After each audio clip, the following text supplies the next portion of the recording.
time for our lunchtime discussion with two prominent anti-imperialist activists, a Ukrainian parliamentarian and a Russian parliamentarian.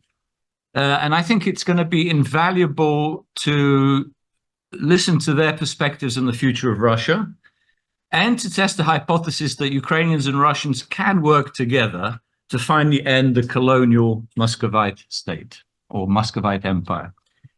So let me introduce very quickly. Oleg Dunda is a member of the Verkhovna Rada. He's a member of the Committee on the Organization of State Power, Local Self-Government, Regional Development and Urban Planning.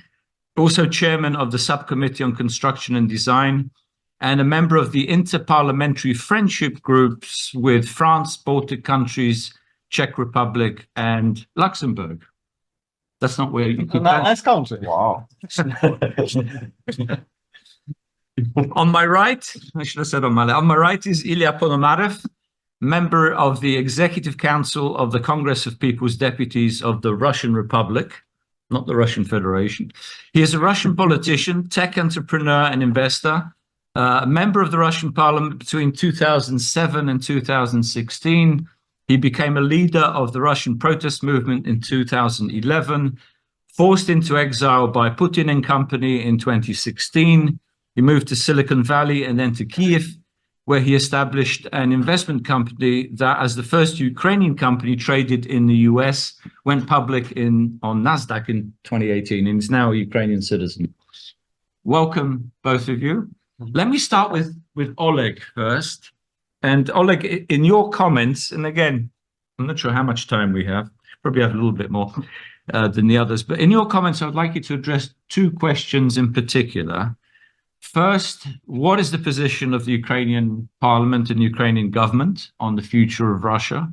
In other words, what would be the long-term solution for ensuring that Ukraine's security is not threatened and that you don't face genocide every generation? In other words, how to ensure Ukraine's permanent neighborhood.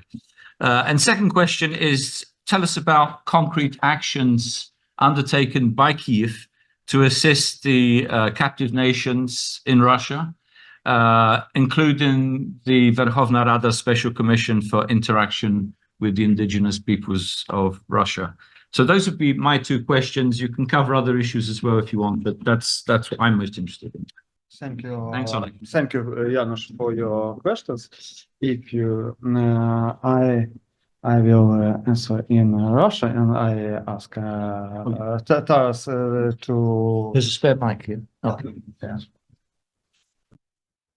Ну, у нас здесь много говорит по-русски, поэтому будем использовать трофейный язык. So Я так к нему отношусь, Илья, не против? we will use the trophy language. That's how I treat this language. Он весь твой. It's all yours. Илья, может, к нему придачу еще замороженные активы 300 миллиардов? It would be Как good я to have Russian assets as addition to the Russian language, you know. Нравится, нет? Конечно. Спасибо. И уже мать городов русских. Все, я свою задачу выполнил, я могу уже идти. Все, что хотел, получил.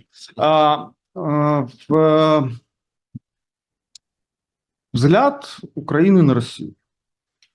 The view of Ukraine on Russia. Ну, по-хорошему, Украину, в принципе, никогда не волновала Россия, все, что там происходит. Да и, в принципе, никогда бы не волновало. So in general, Ukraine has never been worried about what's happening in Russia, and it would continue as so if not. Что бы там ни приходило в голову Путина, Медведева и всех остальных, Украина всегда думала только о себе и думала о своей стране, и это нормально. Whatever happened in Putin's head, in Medvedev's head, Ukraine was always thinking about what's happening in Ukraine. Но та война, которая активизировалась в 2022 году, поставила вопрос кардинально, и это не мы поставили, это поставила Москва, о том, что империя, Российская империя и Украина, они не могут существовать совместно. But the war, which was reactivated in 2022, has changed the situation, and it was Russia which forced Ukraine to change the situation, realizing that Ukraine and the Russian Empire cannot coexist. Это не наш выбор, это так случилось, это наша задача. It's not our choice, but now this is our task. Если мы как страна хотим существовать дальше, как нация, то это неизбежно то, что Российская империя не должна существовать. So if we, Ukraine, want to exist in the future as a nation, so there is one inevitable argument for this, that Russian Empire cannot exist anymore. Более того, даже руководство Москвы, Московии, как говорят, они сами себя фактически, и тут Илья, наверное, подтвердит, они сами себя считают империей. Moreover, even leadership of so-called Moscovia, Ilya might confirm this, they consider Russia to be an empire. По истории мы знаем, что ни одна империя не существует бесконечно. У них всех судьба одна и та же, не распадаются. From the history, we know there is not a single empire that existed forever. Sooner or later, all empires collapse. И фактически наша война за независимость, она обречена завершиться тем же. Российская империя должна... Это не последовательный процесс, это одновременно. Российская империя должна быть распаться на отдельные государства. And de facto, our war for independence is doomed to the same result. The Russian Empire should collapse. Более того, это и цель должна быть не только Украины, это должна быть цель Европейского Союза. Я напомню, Россия всегда была тюрьмой народов, всегда была угрозой для большого европейского проекта и в 19 столетии, и в 20 столетии, и сейчас в 21 столетии. Это взаимосвязанный процесс. Moreover, the Russian Empire has always been threat not only for Ukraine, but for the European Union. If you go back to 19th, 18th century, the Russia has always been threat for the big Europe. И это вопрос безопасности по одной простой причине, и мы с Ильей это уже обсуждали. Я могу привести пример такой страны, как Венгрия. Moreover, this is question of security. I can give here an example of Hungary.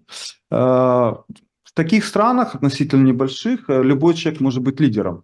Контролировать это невозможно. С любыми идеями, хорошими, плохими, левыми, правыми, не имеет значения.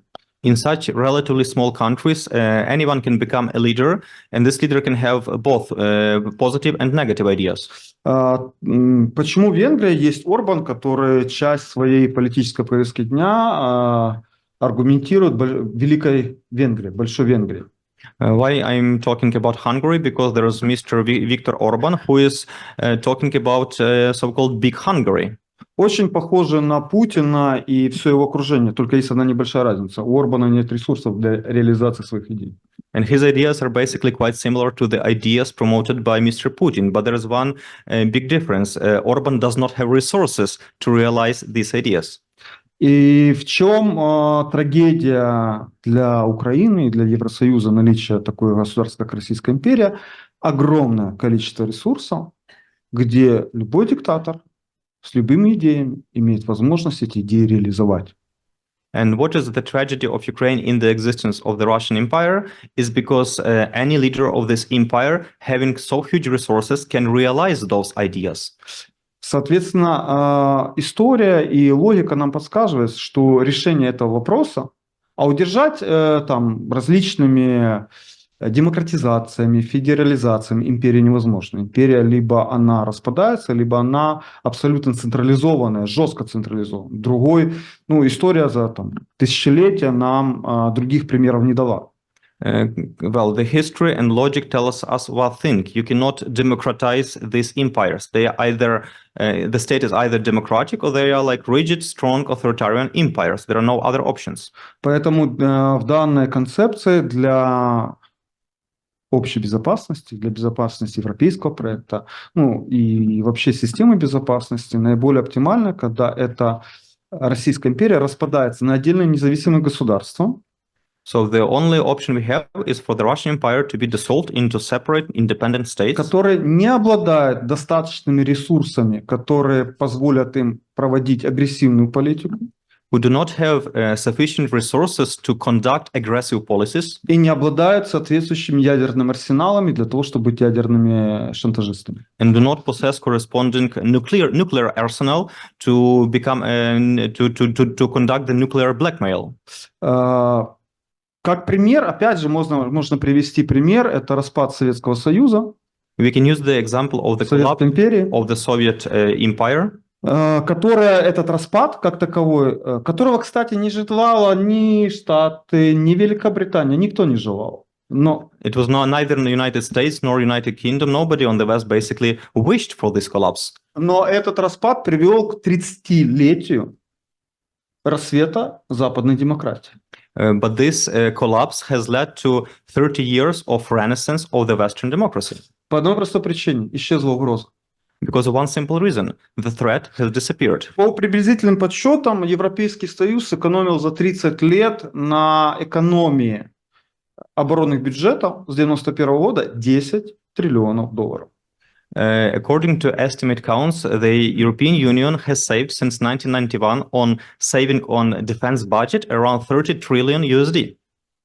И это был вот причиной вот этого рассвета. Соответственно, любой распад империи это влечет за собой рассвет государств, которые находятся вокруг него, вокруг границ. So, therefore, we can tell that any collapse of an empire leads to a renaissance of the states neighboring this empire. Более того, это решение в том числе и ядерного вопроса, угроза ядерного решения. Опять же, нам дает подсказку процессы 91 года. Moreover, this is solution to the nuclear threat. We have some experience from 1991.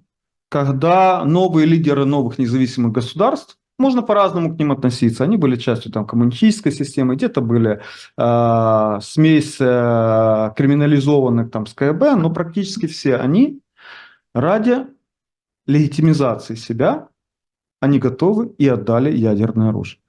Because when we are talking about new leaders of new states which had emerged in 1991, yes, those leaders, many of them were connected to communist regime, they were connected to criminal world, to KGB, but in order to legitimize themselves, they have decided to give up their nuclear arsenal. Это позитивный пример, как это может осуществляться, но была допущена одна большая ошибка. So this is positive example how this can happen, but one major mistake has been made. Вместо того, чтобы уничтожить это ядерное оружие, либо отдать под контроль международного сообщества, его отдали Москве. Instead of destroying this nuclear arms or either to give it under control of international community, well, all these nuclear weapons were given basically to Russia. При этом эту ошибку нужно учесть, и при дальнейшем распаде Российской империи это должно быть одним из основных условий при признании новых государств, независимо кто там будет лидер. Уничтожение ядерного оружия в принципе на этих территориях. So we have to take into account this mistake, and when we are talking about future collapse of the Russian Empire, we should talk about total elimination of the nuclear weapons. Относительно, вот был вопрос, я спрашивал, относительно работы с коренными народами, вот комиссия в парламенте Верховной Рады, есть одно большое заблуждение. Не следует считать, что есть национальные республики, Тыва, Бурятия, Татарстан, Башкортостан, а все одно большая Российская империя. Нет, это не так. Российская империя – это Москва и области вокруг них. Поверьте, представители Екатеринбурга, Хабаровска, Новосибирска по идентичности – это не русские. Responding to a question, Janusz, about policies, about our attitudes to Russians, quite often people are misled that there exists one big Russian state, Russian identity. It's not so. There is Teva, there is Bashkortostan, there is Tatarstan, there are many other regions. In Khabarovsk, people do not have any Russian identity. So basically, if you're talking about Russian identity, this is Moscow and surroundings. Поэтому, когда мы говорим о национальных республиках, мы должны говорить о национальных республиках и Сибири, и Урала, и Дальнего Востока, всех как таковое. И есть одна вещь, которая объединяет все эти регионы, вот начиная от Кёнигсберга, он же Калининград, и заканчивая Владивостоком. Независимо от того, языка, религии, системы управления, это ненависть к Москве. So there are different identities in all over Russia, but there is one feature that unites all of them from Königsberg to Far East, and this is hatred towards Moscow. И вторая вещь, которая объединяет, это то, что Москва ко всем регионам, без исключения даже к Санкт-Петербургу, относится как метрополия относится к своим колониям. Абсолютно имперская модель поведения. On the other hand, there is attitude of Moscow to all those republics. It treats all these republics, including St. Petersburg, including every single republic, as any metropolis treats any colony. когда Москва забирает все необходимые ресурсы Урала, там, Сибири и всех остальных и направляет на прекрасную жизнь в Москве и на продвижение своей агрессивной имперской политики. При этом мы видим параллельно Орск, Оренбург, вот Илья скажет, Оренбург же там недалеко от нефтеносных полей. Газовый большой регион. Да, а посмотрите, что там творится. По одной простой причине, что все ресурсы с колоний, фактически Москва к ним относится как колония, отправляет в Москву на имперскую политику. Чем это заканчивается? Ну, мы опять же по истории все прекрасно знаем, поэтому не надо говорить о том, что есть национальные отдельные республики, есть Большая Россия. Нет, Большая Россия – это Москва и пару областей. Все остальное – это колонии, потому что в том числе, во-первых, идентичность другая, во-вторых, отношение Москвы к этим регионам как к колониям. So what Moscow does, it collects all its resources and deprives of those republics of any resources. And as a result, we see a situation like in Orsk, Orenburg, which are today flooded with water. Why? Because all resources, instead of building dams, are going to Moscow to sustain the empire, to sustain imperialistic wars. So therefore, we cannot talk about a big Russia, big empire, and many national republics.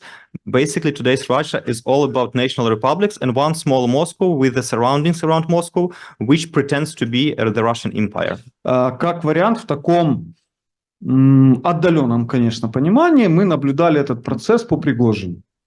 We have witnessed this Prigozhin scenario. В каком-то степени это опять же бунт колоний в каком-то понимании против московского центра, который забирает ресурсы все на себя и никому ничего не дает. In some sense, it was a kind of coup of colonies against the Moscow center, which deprives of colonies everything it can. Как пример, вот можно привести распределение ресурсов. Вот есть Татарстан, который мы буквально перед этим обсуждали и говорили о том, что 80% доходов от экспорта сырья с Татарстана идет в московскую казну.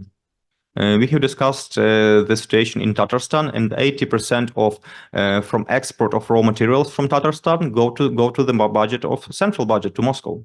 А что тогда происходит в Урале и Сибири? Там ситуация, ну, как минимум, точно такая же. And what is happening in Ural or Siberia? The situation is absolutely the same there. Поэтому, когда мы говорим о работе Верховной Рады и комиссии по коренным народам России, мы должны призывать не только Тыву и Бурятию, мы должны говорить о всех регионах России, без исключения, кроме Москвы и Московской области. So when we are talking about policy of the Parliament of Ukraine towards captive nations, we should talk not only about captive nations, but about every nation, every region, except for Moscow and surroundings. И с моей, опять же, с моей точки зрения, и мы с Ильей это недавно обсуждали, я предлагал, что с учетом вот этой позиции наиболее целесообразно это уже сейчас прорабатывать и создавать какой-то прообраз временного правительства, которая задача основная будет его на завершающих этапах войны, это проработать стратегию определения и самоопределения регионов и своей независимости, определение границ, определение систем управления, определение соглашений, по которым будет отдаваться ядерное оружие, по которым будет происходить транзит сырья и во внешний мир на торговлю, и которые обеспечат транзит перехода мирный и спокойный транзит перехода власти, чтобы не было войны друг против друга и против всех. Я думаю, что это абсолютно, с учетом территории огромнейшей, с учетом лидеров, которые находятся, это абсолютно реальное развитие событий. And we have discussed this idea with Ilya that we should think about some prototype of transit government of Russia. We should think about how those captive nations will decide about their borders, about their government, about their distribution of resources, so that this transit government can secure it in as peaceful way as possible, so that we can avoid wars between new nations. И в завершение, мы постоянно слышим от наших американских партнеров переживания, давайте не эскалировать, давайте, чтобы не было ядерной войны. Опять же, есть такой, был такой товарищ Пригожин, который дал хороший пример, который шел с Ростова на Москву, и почему-то я не видел ядерного удара по этой колонии, потому что это невозможно. Никто не будет наносить ядерный удар по Казани, по Уфе, по Чечне и все остальное. Поэтому это наиболее реальный вариант и безрисковый вариант для всего мира завершения этой войны. Разделение России на отдельные территории при поддержке местных лидеров и при необходимости их легитимизации в будущем. Другого варианта настолько безрискового не существует. Без риска. And this is something we have discussed as well about the threat that usually America is telling that do not escalate because of the nuclear threat from the Russian Empire, because Moscow may use nuclear weapons. But the Prigozhin case actually has demonstrated that Prigozhin was basically walking with his army from Rostov almost to Moscow, and nobody used nuclear weapons against him. That's why Moscow will not be using nuclear weapons against Kazan, Ufa, or any other city. Therefore, a dissolution of the Russian Empire is the most risk-free scenario to end this war. Okay, thank you, Oleg. Turning to Ilya, you can speak Ukrainian if you want. Probably English would be best. That way we speed things up a little bit. And I have two main questions to address to you as well. I mentioned this before, but please can you outline the objectives and activities of the Congress of the Russian Republic? Again, not the Russian Federation. Again, explain to us how the future republic will differ from the Russian Federation. And second, can you give us an update on the armed revolutionaries who are actually seeking to overthrow the Putin regime, especially the Freedom of Russia Legion and its relations with the Congress, as well as the Russian Volunteer Corps, the Siberian Battalion, and the Chechen formations, including the Jokar Dudayev Battalion and the Sheikh Mansour Battalion, and other groups that are forming for armed resistance within and outside Russia. Thank you so much, and thanks for the invitation. Well, first of all, about the Congress. The Congress is a pretty unusual creature because it's a shadow parliament of the future country. Usually people create shadow governments because they want to split immediate power. We wanted to create a stable institutions. And we wanted to create a vision of how the country may develop and live in the future. And that's why we established the parliament. Also because there is not much to govern at the moment. But at the same time, we have people who have legitimacy because they were elected during real elections that were internationally recognized. And altogether in the work of the Congress, we just recently superseded a little bit 100 MPs who are present there. And they represent all political parties which were ever represented in the State Duma. And currently they represent 36 Russian regions.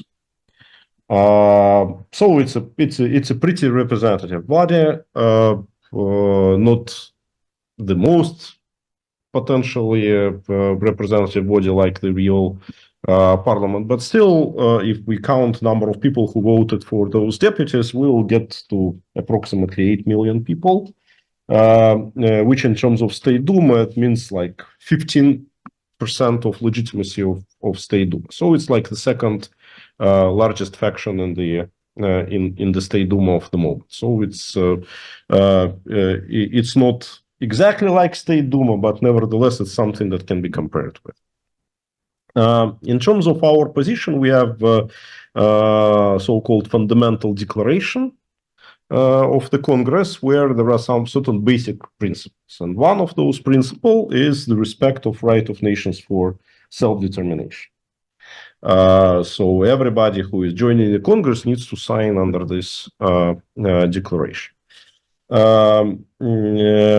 We do believe, my personal belief is that both the forceful keeping of nations inside one country and forceful dissolution of one country are equally imperialist.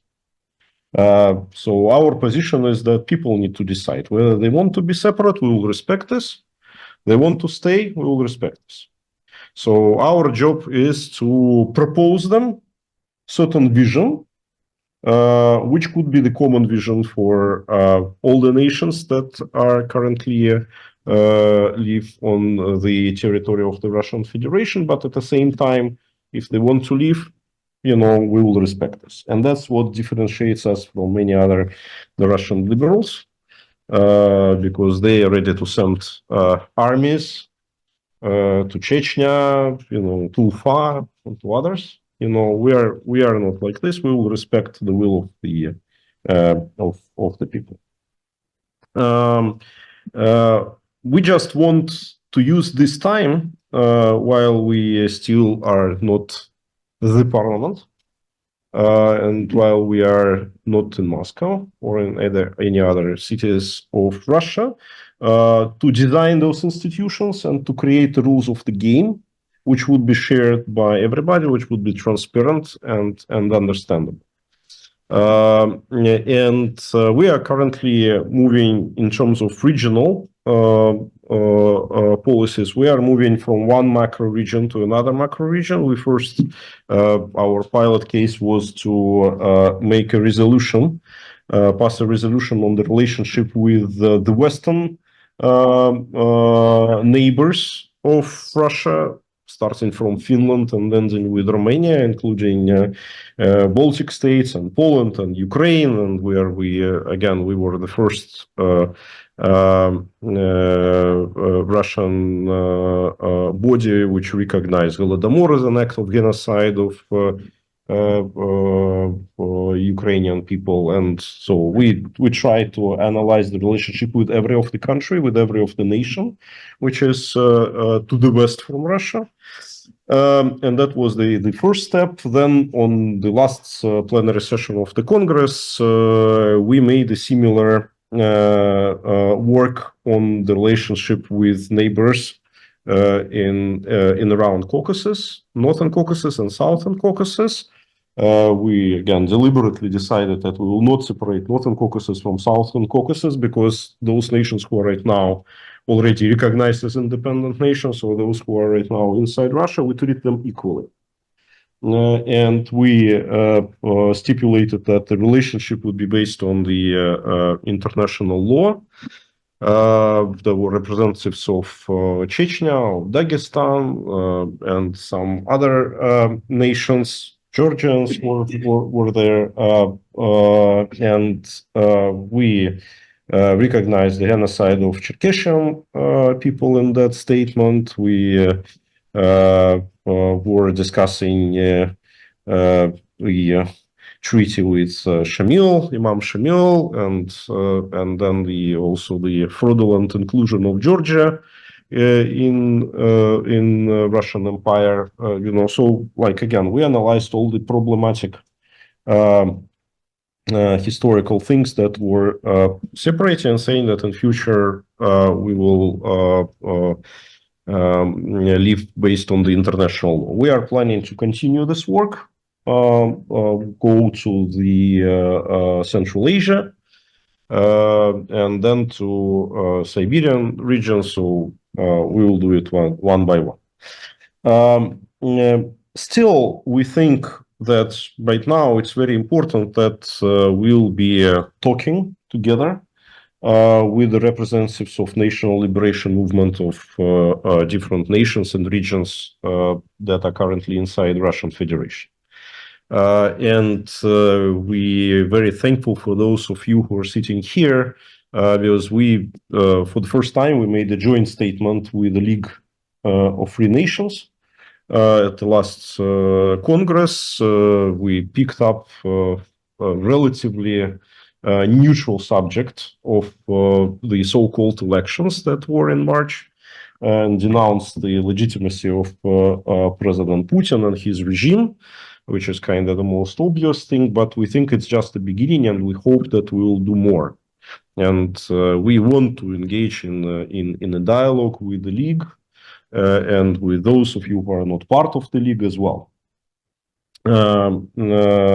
What we also propose to do is, because we all have similar objectives and challenges for us.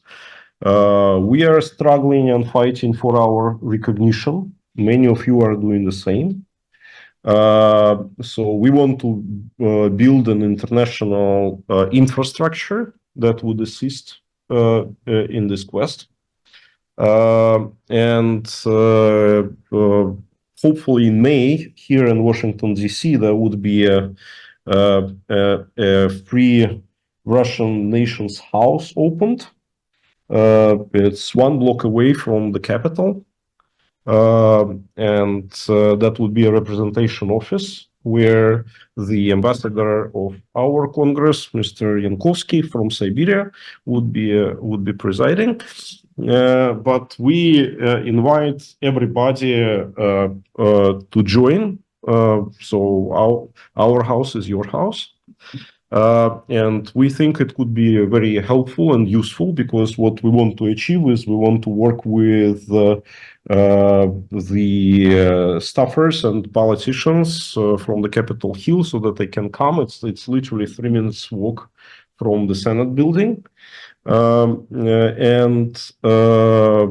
you can organize events there, bring your speakers, put like whatever hot topics to discuss. So it's an infrastructural element here, as well as the same house would be in Kyiv soon, hopefully also in May. And again, you all are welcome to open your representation there. So I think it would be very useful for you. Now about the military side. You know that the founder of the Soviet Union once said that to get united, we need to get separated. I am saying the opposite. To get separated, we need to get united. We have a common enemy. And it is impossible to beat this enemy separately. We can beat this enemy only together. And I am speaking not only about the nations that live in Russian Federation, not just the regions in the Russian Federation, but also other nations of post-Soviet space and beyond that. We already partnering with people from Cuba Liberation Movement or from Venezuela Liberation Movement, because they all very much dependent on the same evil, which supports them, which feeds them, and I mean their adversaries, their enemies, and this evil is in Moscow and needs to be defeated. So I think that we need right now to do everything to use help, assistance from Ukraine, which Ukraine is offering to us, to build our armed capacities, to build resistance, to train fighters which would fight for the freedom and liberty of our regions, like who represents who.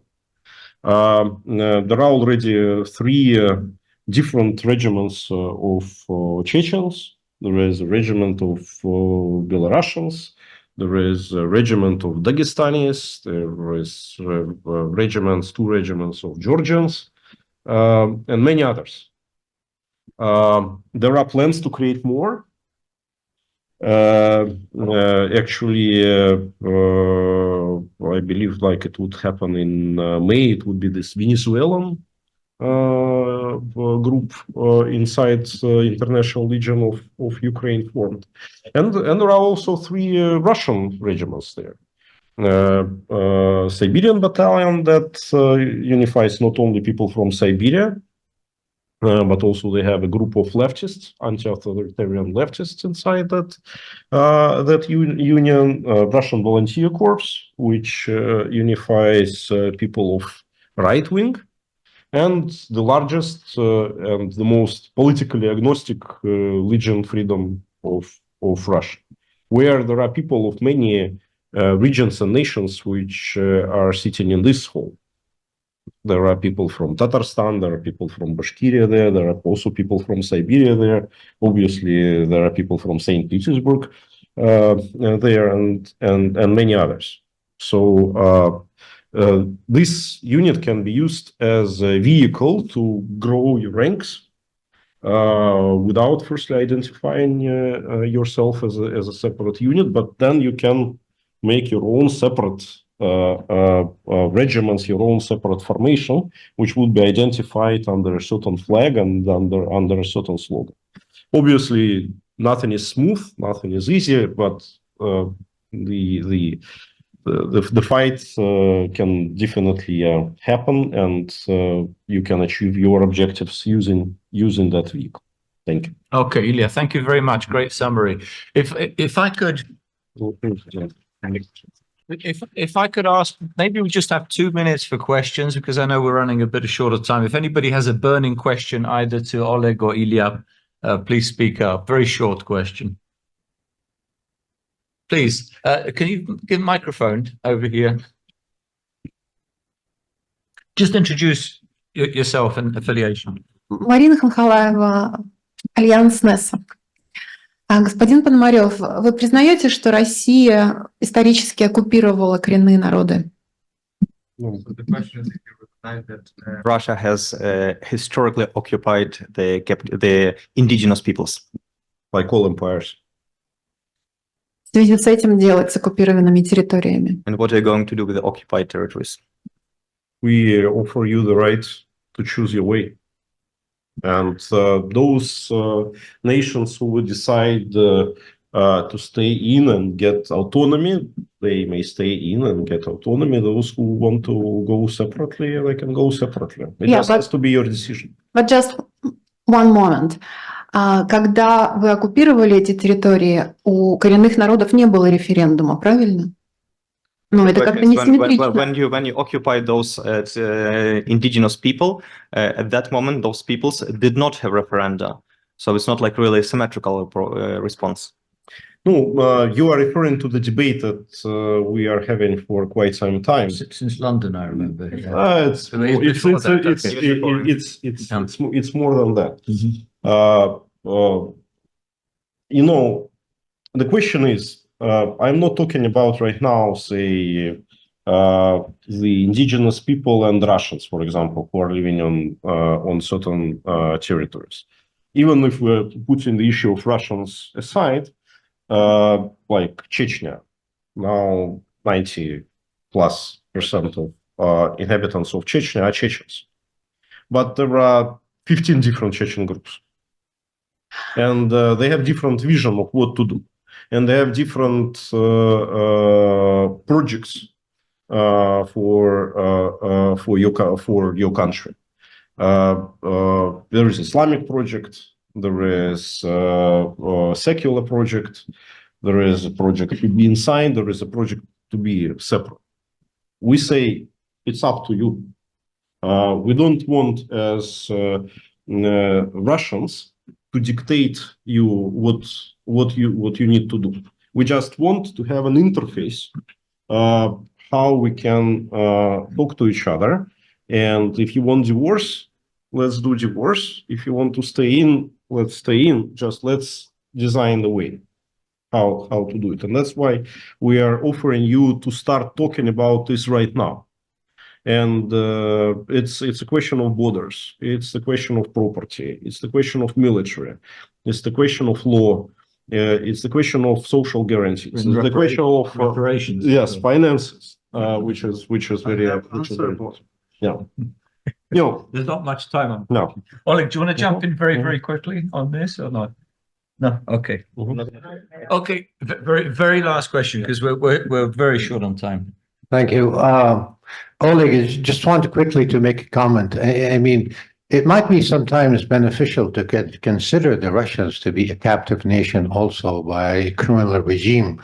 And if that criminal regime freed this captive nation, then maybe all other captive nations will be freed too. It's just an idea that it might work at one time. And Ilya, I wanted to mention to you also and ask you a question. As you know, Circassia was about 55,000 square kilometers. Today, Circassia and the Circassian territories are less than 10% of what it used to be when we were expelled from the Caucasus and our land was occupied. What are your views on the future of Circassia and the Circassia and the return of the people? They are part separating the Circassian territories that are part of the Russian Federation right now, but these are Circassian territories, names of rivers, mountains, hills, roads, villages, is all in Circassian. And that we as Circassians of about 7 million people would be looking to have a future in those territories so we can reconstruct. Okay, could you keep it short? Because really we're Yes, very short. I'm done. Yeah. Thank you. Start with Oleg. Oleg, I think. Question to Oleg. Если я правильно Are the понял, Russians a captive nation? We're not keeping it actually. если я правильно понял, это в какой промежуток времени возможен развал России, правильно? Нет, вопрос, неправильно ли считать россиян тоже угнетенной нацией? Смотрите, It's a question for a conference. There's no вернемся в историю. Let's go back to the history. Something like Putin. Да. Очень быстро. Shortly, yes. В Соединенных Штатах была война за независимость. There was the war for independence in the United States. По статистике 90%, около 90%, кто бился за независимость Соединенных Штатов, это были выходцы с Великобритании. Around 90% of those who fought for independence of the United States came from the United Kingdom, Вопрос. Great Britain. В тот момент, когда они были за независимость, они были британцы либо американцы? So the question, when they were fighting for independence of the United States, Мое were they мнение, British or Americans? они были уже американцами. Независимо от того, что они имели ту же религию, тот же язык, но они уже были американцами. In my Другая opinion, идентичность. they have already been Americans, even though they had the same religion and И identity имели право на in the независимость. metropoly. And they had right. Имели право на свое независимое государство и не быть колонией. So they had right to Поэтому- be independent states and not to be a colony. Поэтому в какой-то мере я с вами согласен, что жители Екатеринбурга, Тюмени, это не в чистом виде уже русские, это другая идентичность. И они фактически являются жителями колонии, являются колонизированными. So therefore, I would agree with you Народом. that to some extent, residents of Yekaterinburg, for example, they are not really Russian. They do not really have Russian identity. They have already their own identity, and they feel a kind of captive nations. very last comment, Ilya, because we really have to close. That's, 2 sentences. Okay, 1 sentence. One more. Look, the question of Cherkessian people, I think, is the most difficult for the Caucasus. And I really have no clear answer because it's the question that would involve all the nations that live in the Caucasus to discuss this issue. And I think that that's exactly why I am calling all the time, let's sit down now, before it's too late, because then when we'll be already in the phase of liberation, it would lead to fight, to bloodshed, and the question would not be resolved. Right now, we have a time to sit down and talk to each other and resolve this peacefully. Excellent. And we're going to continue this discussion, not right now, because there's no time. We have the next panel. That's not fair for the next panelists. So thank you for both. Thank you. No. Sorry. I'm sorry, because if I allow one person to We can continue Thank you during so the much. dinner time. Thank you so much for both of you. Thank you. See Poles and Russians and Ukrainians together. Thank you.